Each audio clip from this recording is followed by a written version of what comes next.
तो किसी गलती की वजह से जो है ये जो है संवाद रुक गया था कल। तो हम लोग इसको जो है आगे करते हैं।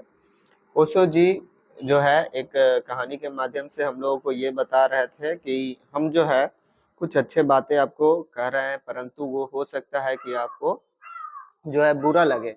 इसलिए मैं ऐसे नहीं ऐसे कहना चाहता हूँ। मैं ये नहीं कहता हूँ कि आप ये गलत कर रहे हैं, बल्कि कुछ अच्छा कर सकते हैं। इस अकॉर्डिंग जो है आपको ये बताने की कोशिश कर रहे थे। तो देखिए इसमें जो है मैं तो कुछ ज़्यादा जानता नहीं हूँ, परंतु मैं ये कोशिश करूँगा कि मैं जो अनुभव कर रहा हूँ, जो वो समझ पा रहा हूँ, वो आप तक जो है दोनों माध्यम जो है प्रस्तुत करेंगे। यहाँ पर उनका विचार भी है और इसमें हो सकता है मेरा भी विचार हो। तो आप लोग जो है डाउट में नहीं रहिएगा, आप अपना भी विचार बना सकते हैं जो आपके अकॉर्डिंग होगा। तो इसीलिए गौतम बुद्ध जी जो कहते हैं वो जो है अपना दीप जो है स्वयं बने। तो सबके अकॉर्डिंग जो होता है, सबका अपना अपना रास्ता होता है। इसलिए आप कहाँ पर है, किस जगह पे है, तो ये आपको पता है, किसी और को नहीं। तो चलते हैं। जीवन भर हम जो कहते हैं वही हमें डुबा देता है, सारे जीवन नष्ट कर देता है।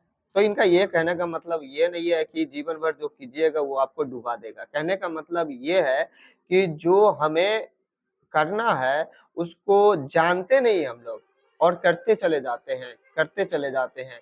तो जब आपको ज्ञान होगा तो आपको क्या होगा? आपको बहुत अफसोस होगा, यानी वही आपको डुबा देगा। तो जानकारी लेना बहुत जरूरी है। और जब जीवन नष्ट हो जाता है, समाप्त हो जाता है, तब हमें जो पीड़ा और परेशानी बढ़ती है, मृत्यु के क्षण में, अंतिम दिनों में जो मनुष्य को कष्ट पकड़ लेता है, जो संताप पकड़ लेता है, वह यही होता है कि एक बहुत अद्भुत जीवन को मैंने व्यर्थ खो दिया।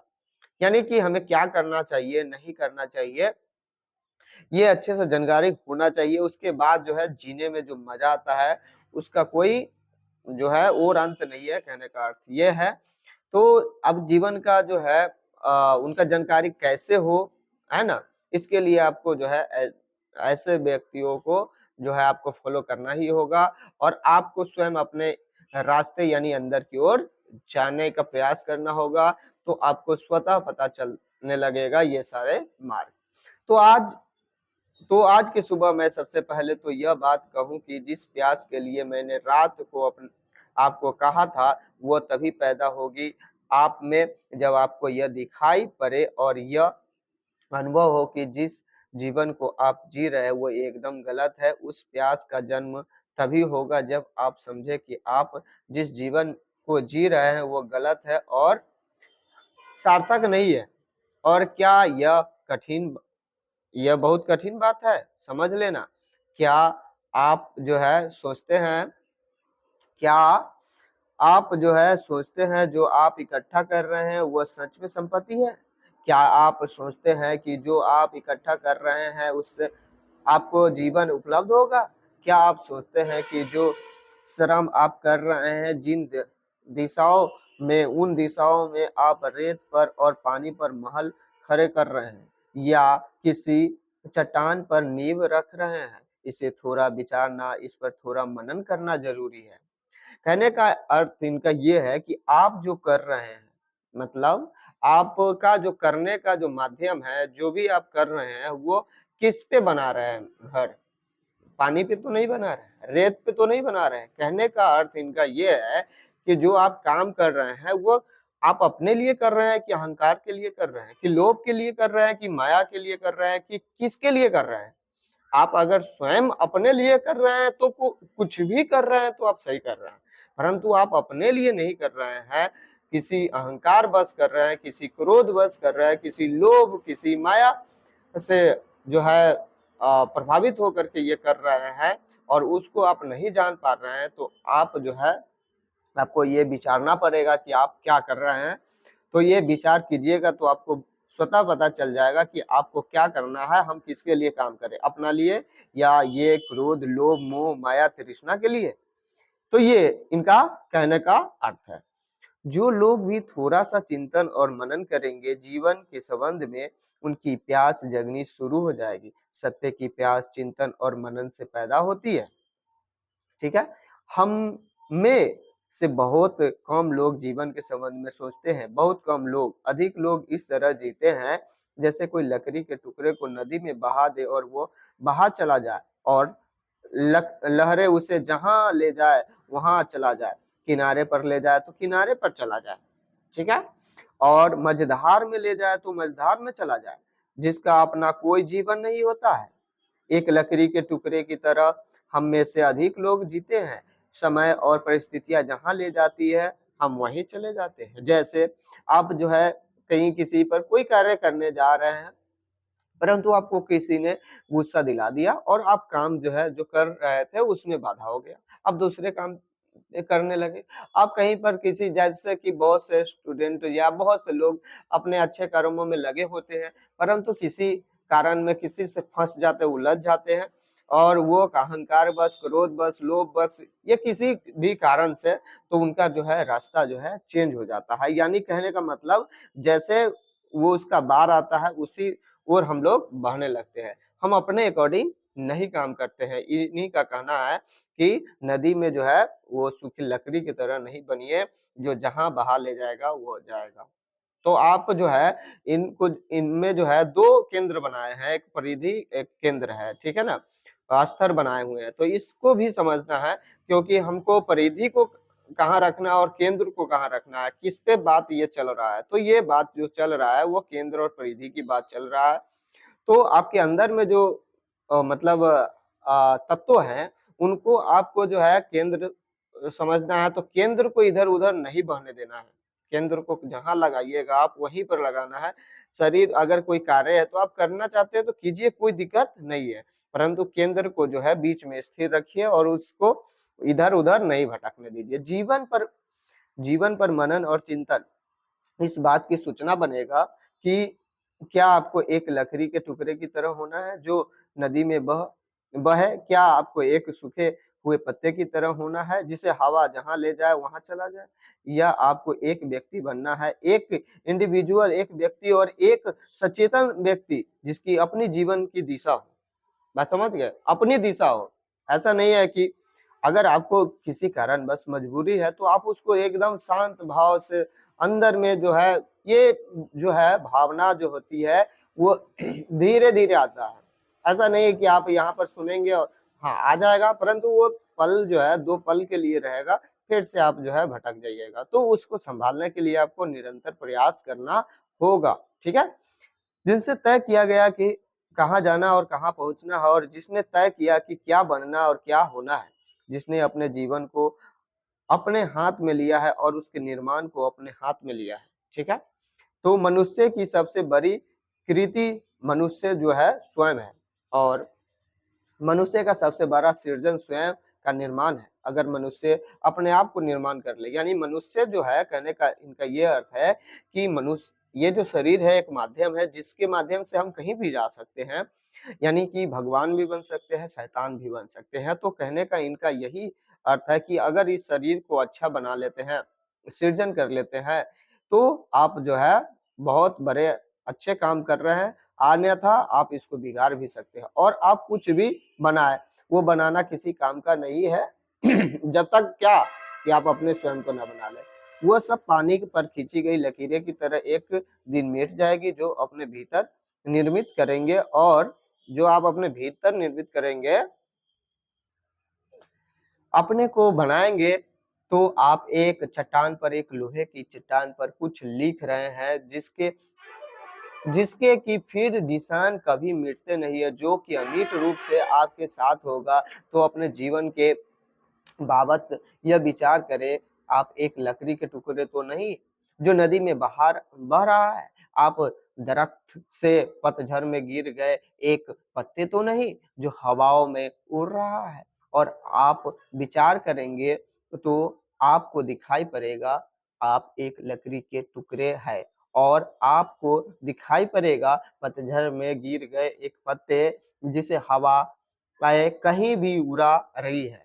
अभी सड़कें उन पत्तों से भरी हुई है, और वे पत्ते जहां भी हवाएं आती है वहीं सड़क जाते हैं। आपने जिंदगी में सचेतन विकास किया है या केवल हवा के धक्कों पर उड़ते रहे हैं? और अगर हवा के धक्कों पर उड़ते रहे हैं तो क्या कहीं पहुंच सकेंगे? क्या कोई कभी इस तरह पहुंचा भी है? तो देखिए, यहाँ से हम लोग अब देखते हैं कि जीवन में एक सचेतन लक्ष्य न हो तो कोई कहीं पहुंचता नहीं, ठीक है? कोई कहीं नहीं पहुंचेगा, कहाँ पहुंचेगा? सचेतन लक्ष्य की प्यास इस बात से पैदा होगी कि आप चिंतन करें और मनन करें और विचार करें। बुद्ध के बाबत आपने सुना होगा, उन्हें जिस बात से विराग हुआ, जिस बात से वे विराग के जीवन में प्रविष्ट हुए, जिस बात से उन्हें सत्य की आकांक्षा पैदा हुई, वो कहानी बड़ी प्रचलित है, बड़ी अर्थपूर्ण है। उन उनके माँ बाप ने बचपन में ही उनका कहा गया कि मतलब उनको कहा गया कि यह व्यक्ति या तो बहुत बड़ा सम्राट होगा या चक्रवर्ती होगा या बहुत बड़ा सन्यासी होगा। यानी कि ये जो है बहुत बड़ा सम्राट होगा, चक्रवर्ती होगा या बहुत बड़ा सन्यासी होगा। उनके पिता ने सारी व्यवस्था की, उनकी सुख सुविधा की, उन्हें कोई दुख दिखाई न पड़े जिससे कि वह सन्यास पैदा हो। उन्हें उनके पैदा सॉरी उनके पिता ने उनके लिए मकान बनवाए।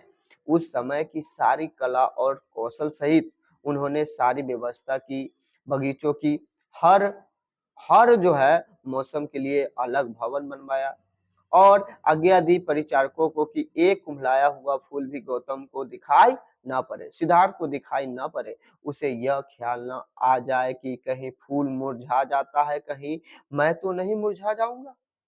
इस ये तरह से जो है उनके जो है पिता सुधोधन जी जो है व्यवस्था करते हैं कि कहीं हमारा बेटा सन्यासी न हो जाए, उनका बात सत्य न हो जाए जो सन्यासी उनके जो जन्म के समय भविष्यवाणी किए थे। इसके लिए वो सारे व्यवस्था नगर में करवाए, एक महल अलग से बनवाया गया, उस अंदर में कई प्रकार के महले बनवाए जो उनकी सुख सुविधा एकदम तरोताजा करके रखता हो। और फिर भी आप तो समझ ही पा रहे हैं बुद्ध के बारे में, तो हम लोग बुद्ध पे भी एक दिन बात बहुत अच्छे से करेंगे। अभी हम लोग इस पे बात करते हैं। तो रात उनके बगीचे से सारे कुम्हलाए फूल और पत्ते अलग कर दिए जाते थे। जो दरख्त थोड़े भी कमजोर हो जाते हुए उखाड़ कर अलग कर दिए जाते हैं। मतलब इतना काम कर रहा है, जाते थे। उनके आस-पास युवक और युवतियां जो है इकट्ठी थी, कोई वृद्ध नहीं प्रवेश पाता था। कहीं सिद्धार्थ को यह विचार न उठाए कि लोग बूढ़े हो जाते हैं, कहीं मैं तो बूढ़ा न हो जाऊंगा। जब तक वे युवा हुए उन्हें पता नहीं था कि मृत्यु भी होती है। उन तक कोई खबर मृत्यु की नहीं पहुंचाई जाती थी। उनके गांव के लोग मरते भी है, इससे जो है उनको बिल्कुल अपरिचित रखा गया। कहीं उन्हें यह चिंतन पैदा न हो जाए कि लोग मरते हैं तो मैं भी तो नहीं मर जाऊंगा। मैं चिंतन का मतलब समझा रहा हूँ। चिंतन का मतलब यह है कि चारों तरफ जो घटित हो रहा है उस पर विचार करिए। क्या कीजिए? विचार कीजिए। मृत्यु घटित हो रही है तो सोचिए कि मैं तो भी नहीं मर जाऊंगा। बुढ़ापा घटित हो रहा है तो इसका मतलब ये नहीं कि आप भी मर जाएंगे। ये सब सोचना है। तो ये सोचिए कि मैं बूढ़ा नहीं हो जाऊंगा। चिंतन न पैदा हो जाए। बुद्ध ने इसलिए जो है उनके पिता ने सारा उपाय किया और मैं चाहता हूं कि आप सारा उपाय करें कि चिंतन पैदा हो जाए। बात समझ रहे हैं? चिंतन न पैदा हो जाए बुद्ध में, इसलिए उनके पिता ने सारा उपाय किया और मैं चाहता हूं कि आप सारा उपाय करें कि चिंतन पैदा हो जाए। उन्होंने उपाय किया कि चिंतन पैदा न हो जाए, लेकिन चिंतन पैदा हुआ। एक दिन बुद्ध गांव से निकले और राह पर उन्होंने देखा एक बूढ़ा आदमी चला आता चला आता। उन्होंने अपने सारथी को पूछा, इस आदमी को क्या हो गया है? ऐसा आदमी भी होता है? सारथी ने कहा, झूठ मैं कैसे बोलूं, हर आदमी अंत में ऐसा ही हो जाता है। बुद्ध ने तत्क्षण पूछा, मैं भी? उस सारथी ने कहा, भगवान, झूठ मैं कैसे कहूं, कोई भी अपवाद नहीं है। बुद्ध ने कहा, वापस लौट चलो, मैं बूढ़ा हो गया हूँ।